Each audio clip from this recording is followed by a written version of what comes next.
Hello and welcome to The Content Bite, a podcast for freelancers who use their words to make money. I'm Rachel Smith, a freelance journalist, copywriter and content producer. I'm also the founder of Rachel's List, a jobs board and community for Australian writers and other creatives. And I'm Lynne Testoni. I'm a journalist and content writer as well. Rachel and I are your weekly co-hosts, and every week we bring you all kinds of tips, tricks and some fabulous guests to help you make the most of your freelance business. I used spreadsheets for 15 years. Oh my God, did you? I know. But as my business grew, I grew out of the spreadsheets. Yes. And it got harder to sort of keep on top of all my invoicing and quoting and things like that. And Rounded was the accounting software that finally converted me.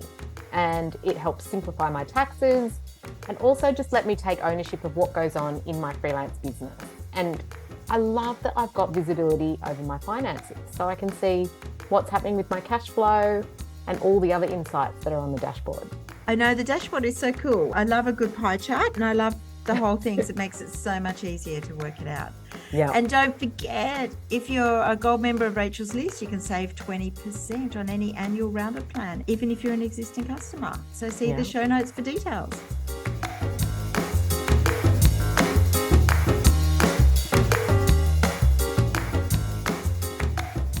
Hi, Lynne. Great to be back here on the pod with another amazing guest this week. We've had so many good guests lately, haven't we? So many. It's really exciting. It's lovely. I know. And this week's guest is all about transitioning to becoming a media specialist and how that can be another income stream, particularly for journalists who have all of those transferable skills, I suppose. Yeah, I think so. We're so thrilled to have Nicole Webb on the pod. She's a former journalist and media and communications expert who's lived all over the world, and I'm sure she's got a story to tell. Tell me all about Nicole and then we'll get her in the hot seat. Of course. Nicole spent 20 years in Australian television as a reporter, producer and presenter. She was also executive producer of Sky News programs, including Australian Agenda, Eco Report, Health News and talkback TV show Willisy across Australia. Nicole and her hotelier husband moved to Hong Kong in 2010, where they lived for 4 years before moving, I don't know how to pronounce this, Zan, Northwest China in 2014. She continued her work in media as a writer, speaker, MC and media trainer across Asia Pacific. She returned to Sydney in 2017 and continued to work as a media specialist, and in 2020 published her memoir, China Blonde. Now based in Singapore, Nicole is continuing her work in media and communications across Asia Pacific. Welcome, Nicole. Great to have you here. I'm exhausted listening to all of that. I know. It's very difficult, like listening to your bio being read, isn't it? There's something about it. I know. You're thinking, is that me? Did I do those things? Yes, you did. It's funny. So how long have you been in Singapore for? I'm wondering if your paths crossed with Pip Harry. Do you know Pip? I don't. No. She's a children's author, but she lived in Singapore for a long time. So, Okay. So we arrived a little over a year ago, so still pretty new. Yeah. Yeah. Oh, wow. And very hot and steamy there. Oh, very hot and steamy, but I kind of like it. I like it more than I thought I would, actually, because you sort of feel like you're on a permanent holiday. It's just always warm, always. Yeah. Yeah. Oh, and I also nice. think it's one of the most calm and restful of all the Asian countries. Everything's neat and tidy. They have lots of rules. I suppose that's kind of amusing, isn't it? Like if you litter, is it $500? They used to have that rule. Oh, there's all sorts of strict rules. You can't have chewing gum, the list goes on. But you're right, it's super clean. I mean, it's very calm and compared to so many other cities, especially China after being there. That's exactly. Oh my gosh. So why don't you tell us a little bit about your background and what you're doing now? Yeah, so I mean, you kind of covered it in what you said, but I'm ultimately a journalist. And I guess once you're a journalist, you're always a journalist, right? Yeah. I was working at Sky for a decade. I became a newsreader. And then my husband, who's in hotels, got the call up to work in Hong Kong. And we decided, let's just do it. One of those, life-changing events. Had my daughter Ava there, and we were there 4 years, as you mentioned. Then we moved to the middle of China, which was, a whole other experience. And during that time, I sort of freelanced a lot. I did a lot of media training, hosted a few gigs, a lot of writing, creative writing, all that sort of thing, and then started writing my book when I was in China. And then we came back to Sydney in 2017, and we were there for 6 years, which is, when I published China Blonde in 2020, and still freelancing, still doing all those media things, doing a bit of on-camera stuff. And then because I did my own publicity for China Blonde, just purely because I knew the media landscape and I knew a lot of journalists, and I did love doing it, people said, oh, you should do other people's books. And at the time, I remember thinking, I'm not sure if I would be as excited doing another author's book as I am my own. But lo and behold, fast forward 3.5 years, and I think I've done something like 35 campaigns. Oh, wow. Wow. I love the idea of the move to being an author publicist, but is it a big mind shift? You know what? It's not really. I mean, there's always that difference between PR and journalism, and the two shall never meet, right? Yeah. And, but I think I'm a journalist at my core, but it kind of encompasses all of those skills that I've learned over the last 30 years. So I'm still, in contact with all of the media every day, which I love. I'm writing, which I love, crafting media releases and articles and things like that. And it's a project. You get to read books for a living, and, you get to, try and get as much media as possible for them. So I just feel like it's almost, I've come full circle, and it's a great job because I can do it from anywhere, hence Singapore. Yeah. I know one of your most recent campaigns was with Holly Dean Johns for Holly's Hell, which was published through Jess Muddett's Hembry Books. So that's an interesting one, isn't it? Because Holly was knocked back. We were talking a bit offline about how she was knocked back from so many publishers, but that book has gone gangbusters, and she's been on The Project and BBC and morning TV and continues to be everywhere. So I mean, that must have been a really rewarding campaign to work on. Tell us about that. Yeah, look, it really was. I mean, everyone loves a good story, and that is a great story. Holly was in Thai jail for 7 years. She was a heroin addict. So, of course, a lot of publishers did turn down the book because they said it was too long ago. But, there's always an angle. And the fact is that Holly is now 52. She's completely, redeemed who she was, a different person from who she was back then. And she's now helping other people, in those similar situations. So, we have had so much success with her campaign, and it's been such good fun and exciting. Like when you get the project, that's the holy grail, isn't it? Yeah. So that was a really big moment, and I'm really happy for Holly. Is that your first, or like kind of a rarity, working with an indie publisher like Hembry Books? Is that because I think that was Jess's first book, wasn't it? So it was amazing. Yeah, amazing for her too, and she did an amazing job. It's not my first though. I've worked with all different genres and a lot of self-published indie authors.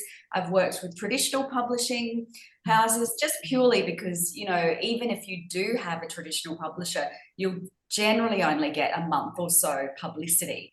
So that's where I can come in and build on that momentum. But yeah, lots of indie authors as well. And, just from all walks of life, it's so interesting, and everyone has such a great story. And I think the difference with me being a publicist and being a journalist is that I kind of know what the media is looking for, when to push, when to pull back, to be persistent, which is, I think, it sounds easy, but I think that's the tricky part. You've really got to keep on keeping on, and it can take, you can send out 30 pictures in a day and hear crickets. I mean, you know what it's like, and you've got to keep following up, but make sure you're not doing it in a way that is really annoying to the journalists or producers. Yeah. Definitely a hard balance.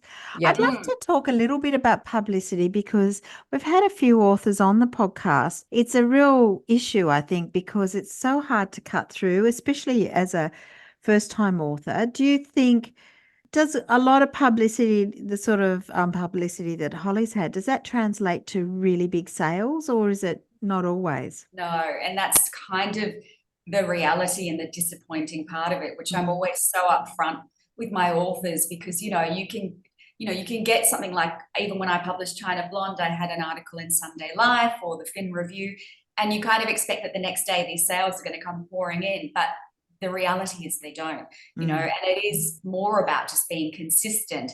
And, you know about Holly because you've seen her on so many different things. So it's, consistently putting the message out there. But I always say to authors when I first touch base with them, what's the reason you're writing this book? Because if it is purely for sales and you're a new author, you're probably going to be disappointed. You've got to have a side hustle, I like to call it, and whether that's the fact that you want to do workshops or speaking gigs, and use the book as a business card, or you just want to build up your brand, or maybe you're planning on being a long-term author that publishes a book a year, so you've got to get your name out there, or you just want to leave a legacy, for your family. There are many different reasons, but you've got to have another reason. Of course, you want to sell the book, you want to try and get your money back, but it is a brutal industry. Yeah. So I think hard. as well, it's the onus is so much on authors these days, isn't there, to have, almost become that marketing driver behind their books, because the publishers don't have the resources or aren't going to do it for you. So you really have to have those skills. I think we had Pip Harry on, didn't we, Lynn? And she talked a lot about that, and how Few authors even others. do courses to learn those marketing skills and how to push their books. Yeah. And I mean, ultimately, I guess authors are an introverted bunch usually, and the last thing they want to do is get on camera or put themselves out there. So it's tough, but I always say to them, look, just get get an Instagram account, get on LinkedIn, and just be consistent. And I think people get scared that they have to put up all this really incredible content, they're having dinner at the top of the Eiffel Tower or something, but it just has to be, your daily life is interesting to a lot of people, where you're at with writing your book, when you get the cover back, all those little decisions you have to make. People in that audience are interested, and it's just about being consistent, I think. And also for me as a publicist, if I'm going to get you a great podcast or, a great article, you've got to be able to share it and tell the world about it. Yeah. I think you're right that a lot of writers are introverts and they can be a bit uncomfortable with self-promotion. Do you have any advice for helping them to get over that? I think it's, I do a lot of media training for all sorts of people, and it's really just remembering that it's just a conversation. You're talking to someone else who gets up and brushes their teeth in the morning, and if you're the one that knows your book inside out, you know it better than anyone, so you hold the power, you have the knowledge. So it's just about trying to remember that, when you're doing a podcast, they're asking you questions and you have the answers because it's your book, you've written it. And just being confident in that way, which I know it does take time and it takes practice, but, it is doable. Yeah. I think you also do some work in comms, don't you? So do you balance the book work that you do with your comms work? How does all that even out? When you say comms, what do you mean exactly? Like, are you working for like corporates and doing corporate comms, or look, I was, but I've had to like completely stop all of that. In Sydney, I was doing a lot of different things, doing some corporate media, doing media training, as I mentioned, doing some on-camera stuff, but the business has just really taken off in the last probably 3 months, and it's become a full-time job. And I think it is just purely because there are so few people that do what I do. There's lots of PR companies, lots of communications companies that are quite capable, but I don't think there are those niche specialists that purely, there's a couple of us that do authors only. So I've kind of had to put all my resources into that. So you're a bit exciting. of a rarity then. Yeah. Seems so. Yeah. In more ways than one. Yeah. Well, they do say that you should niche down and become really good at just one thing.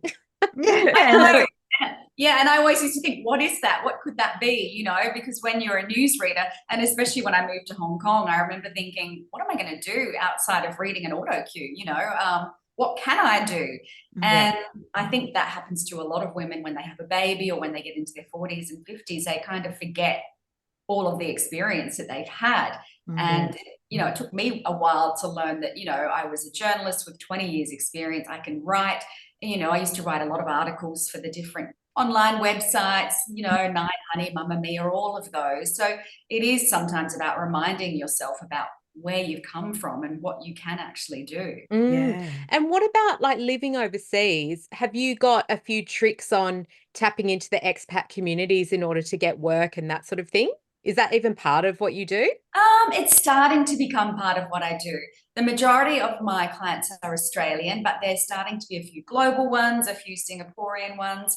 And yeah, it's like, you know, when you move to a new country, you have to put yourself out there, don't you? And you've got to go to these networking events, which, you know, that can also be difficult. But I find it's really the only way you can do it. And people start to know who you are and what you do. You know, I went to an International Women's Day event that was just on Wednesday night. And, you know, you meet lots of people that are kind of doing similar things, and it helps, I guess, to, you know, put your name out there.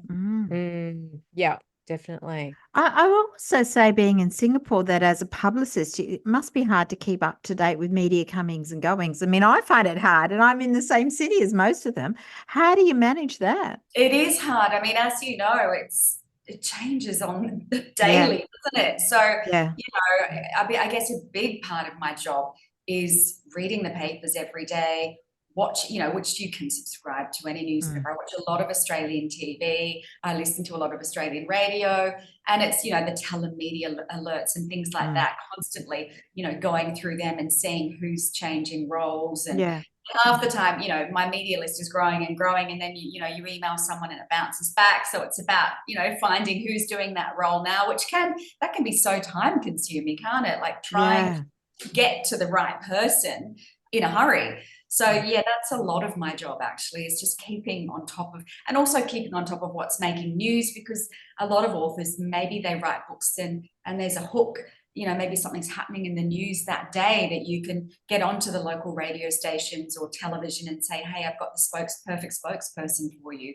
So it is just keeping on top of it, you know, which is just a never ending game. Yeah, I think we talked to Beck Derrington about that whole newsjacking thing that, you know, publicists have to be across. I suppose that's a big part of what you do, you know, and because you've got those journalist skills, it would make it a bit easier. Yeah, well, I think that's the thing.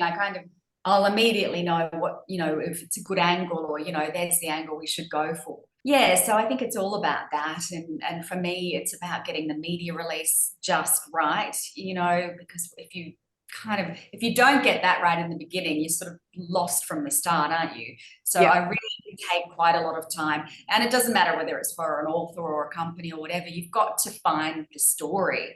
And I don't just mean the story that they've written in their book, but the story of who is that person, who is the author, how have they come to be where they are today? Because often that makes for, you know, a really interesting story. And getting them often to write articles that we can pitch, because, you know, as you know, media, they are starved for content, but they also want the right content. So you've got to, you know, if you can write a really good article and then pitch that out, and then you've just got the bio at the bottom with a link to their book or whatever it may be, I find that's a really good way of getting publicity. So where do you find that most of your work comes from? Like, is it word of mouth, or do you pitch, or do you just keep a track of what's going on, or do you have lots of relationships with publishers who say, hey, we want you to, you know, do some work on this book for us? How does it all work? Yeah, all of that really. I mean, I started out, you know, just through the people that helped publish my book, Brio Books, and Broadcast Books with Bernadette Foley. And that both of those, John McDonald, who's now at Booktober, they just kept kind of giving me clients for a while, which was great. I didn't have to sort of put my hand up or anything. And then it got a little bit quiet last year, and I thought, okay, I think I'm going to have to start getting the word out there that I actually do this.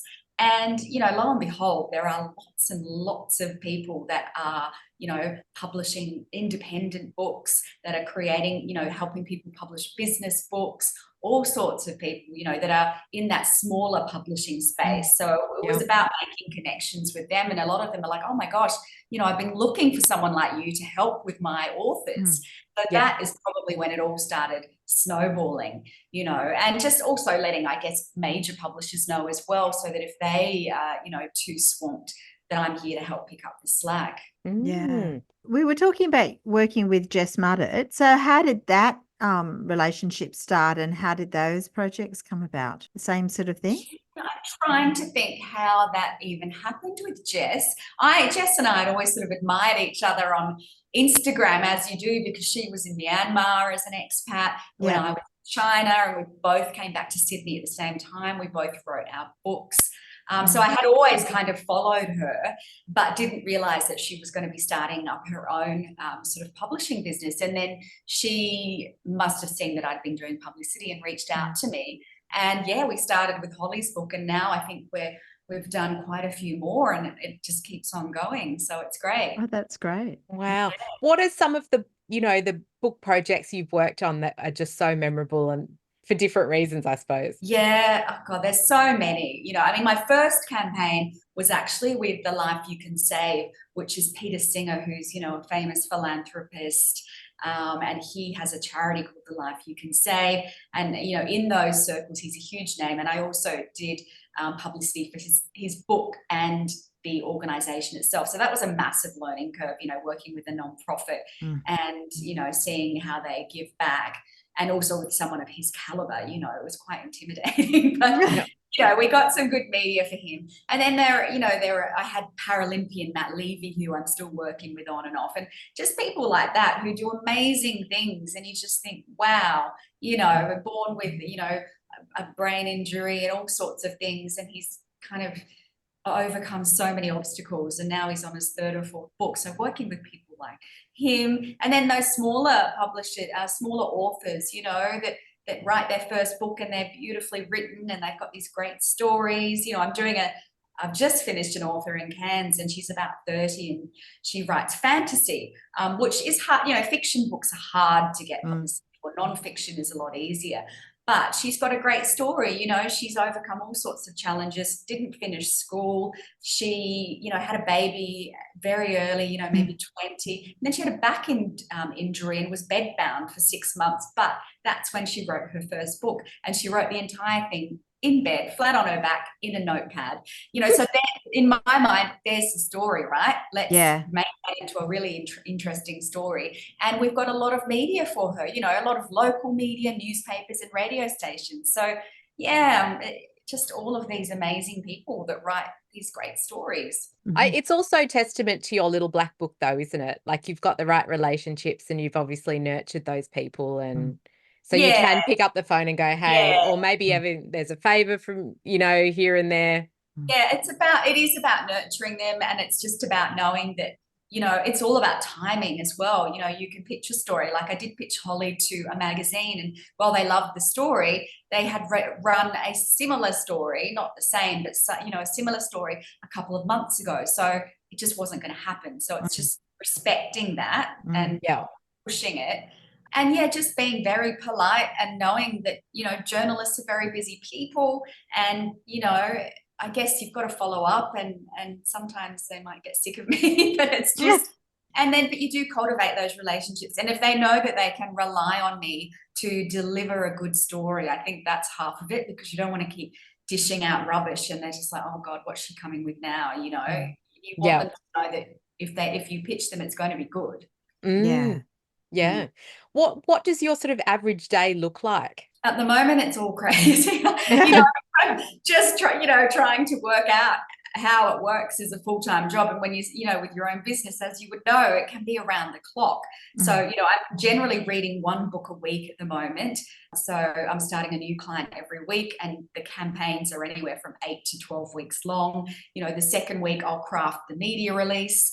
The third week I'll do the strategy. But meanwhile, there's all these clients that are overlapping, and then you'll start pitching like a crazy woman, and then it's coordinating all of those interviews. So that's all that part. And then, of course, as we said, it's keeping on top of the media and who's doing what and how it's going, and just making the most of opportunities that come up, and then all of your admin stuff and IT stuff on top of it. So wow, I'm so busy. It does. How many books can you work on at one time? Like, do you sort of limit yourself, or do you just say yes to everything and go, I'll figure that out later? Last year, I think I was saying to people, I think 6 is definitely the limit. I can't do more than that. And then this year I thought I'll say yes to everything. And suddenly I've got 10 books on the go, which it's a lot. But, I've just got an assistant, because you actually have to have one to have your business in Singapore. So she's helping me through that too, with all the, nitty-gritty stuff. Yeah. So I'm trying to say yes, because you want to scale up, don't you? So it's it's that difficult part in a business, isn't it? Working out what you can take on and what you can manage and where you need to go, sort of thing. Yeah. Wow. Mm. And you were talking about in Singapore, you have to have a local assistant because they do have rules about this, don't they? They do. Yeah. Has Yeah. that been tricky? I think it's a fairly new rule because in Hong Kong, you just open a business online and you're done. But here it is about, you've got to fill in all of this paperwork. You've got to get a letter of consent from the government. And then you've got to have an employee for at least 3 months that you're paying superannuation for. And it's got to be a set amount that you're paying them. So, yeah, I was a bit worried initially thinking, how am I going to find someone? But good old LinkedIn came to the rescue and, had a job advertised on there. And yeah, I found someone really great. She's just out of uni. So yeah, and she's interested in this. So let's see. That's fantastic. Sounds like you definitely need her. Yeah. Yeah, I think so. Yeah. Even just keeping those contacts up to date would be a whole job in itself. I've got a VA who does my CRM. Just because I found that there was just so many emails with all the contact details from people I'd talked to, case studies, editors, people, leads who were coming in and in various folders. And now I just forward all those emails to my VA and go, put this one in that group and put this one in that group. And every time I go and look at it, it's like a thing of beauty now. It's all organized, all different groups. Well, that's exactly the first job I've had her do. I'm just forwarding all of this, put this in contacts, and she's redoing my contact list because it's a mess, all over the place because it's just adding to it every day. So that is a good thing for her. It's your little gold mine. It's worth everything, isn't it? Yeah. I know, and I need to get someone to do my bookkeeping, but it's weird. Someone said, you need to get on Xero and all that. But at that moment, I've been enjoying writing the invoices. That's a bit weird, isn't it? But I kind of like doing it and ticking it off, but I think that's going to get too much soon. You do what you can while you can, and then you have absolutely. to look outside. Yeah. Well, we always ask our guests for their tech tips, their tools of the trade. Is there anything that, keeps you sane, anything you'd be lost without? Well, I need everything because I'm technically hopeless. But I was thinking about this before, and there's a really amazing app which really it probably applies for anyone that's in PR and they would know what it is. It's called Coverage Book, and you can make these little portfolios for each client. And every time, like, for example, when Holly was on the project or on ABC, you can put that clip or that link into this app. And basically it will calculate what the reach was of that. Wow, that's amazing. That's amazing. Yeah. So it gives you the numbers. You can see how many people it reached. You can see how many people actually maybe clicked on that podcast. And so that's really good at the end of a campaign to sort of tie that up with a neat bow and say, well, here you go. This is what we achieved. And this is how many people we've reached over time. So you can sort of generate a report from it. Yeah, it generates, you just download it as a PDF and it's all pretty with the book cover and it has, all of those articles or TV, whatever. So that's genius. I really love it. Yeah. Wow. That is fantastic. Oh my gosh. Oh, I love that. So I guess it sounds like you're pretty busy, but if people would love to connect to you, and I know that we have a lot of authors, a lot of authors in trading and prospective authors that I'm sure your inbox will be full after this. So where can people find you and find out more about what you do? Yeah, look, they can go to my website. I think that's probably the best, which is NicoleWebbOnline.com. And they can see all of the different things that I do and, how I can help them. And as I'm in the mode of saying yes, I'll probably say yes. It's a good book. And, I can be flexible because, people don't always have the budget. And I've seen a lot of publicists charge through the roof. And because I know lots of people are, it's there if they're self-publishing and it costs a lot of money to do that, I want them to try and make their money back and not even fork out more. So I try to always tailor my campaign specifically to where they're at, and whether it's a 6-week smaller campaign or we do 12 months and some some like to keep going, you know, month to month. We might just do an hour a week or whatever. So yeah. Oh, that's great to fantastic. know. Thank you so much for being our guest, Nicole. This has like been a good insight actually into kind of a freelance book publishing side of things. Really interesting. Really interesting. Yeah. Yeah, well, thank you for having me. It's, you know, I've always admired you guys. And of course, I'm always looking at Rachel's list as well. That's one of the emails I've got to keep on top of. But I always find lots of useful things there too. So, you know, thanks. I've always, you know, I'm really happy to have been on your podcast too. Oh, good. Oh, well, thank you. that brings us to the end of the show this week. But thanks to everybody who's been listening and sharing us on social media and leaving ratings. We do love that. We do love that. And Yeah. I want to say thanks so much, Nicole, for being our guest this week. It was really interesting and I love it. It was it's made me think quite a lot. Yeah. We're going to keep you in our back pocket if we ever write a book. Yes, awesome. You should. Everyone's got a book in them, but the problem is they don't finish it. So Yeah. That's right. It's I'm easy to sure- start. Yeah. Yeah, Just got to for sure. finish it, I say. Yeah. Okay, well, we will put all the information about where you can connect with Nicole into the show notes, and we'll see you guys next week, probably with another guest, I think. Yes, for sure. Yeah. Definitely. I can never remember who's coming on. So many it's about as Nicole's contact book and schedule. It's probably very Absolutely. similar. Okay. An evolving thing. Yes. Thanks, everybody. Nicole. Bye. Bye. Thanks again to our wonderful sponsors, Rounded, easy accounting and invoicing software that helps freelancers run their business with confidence.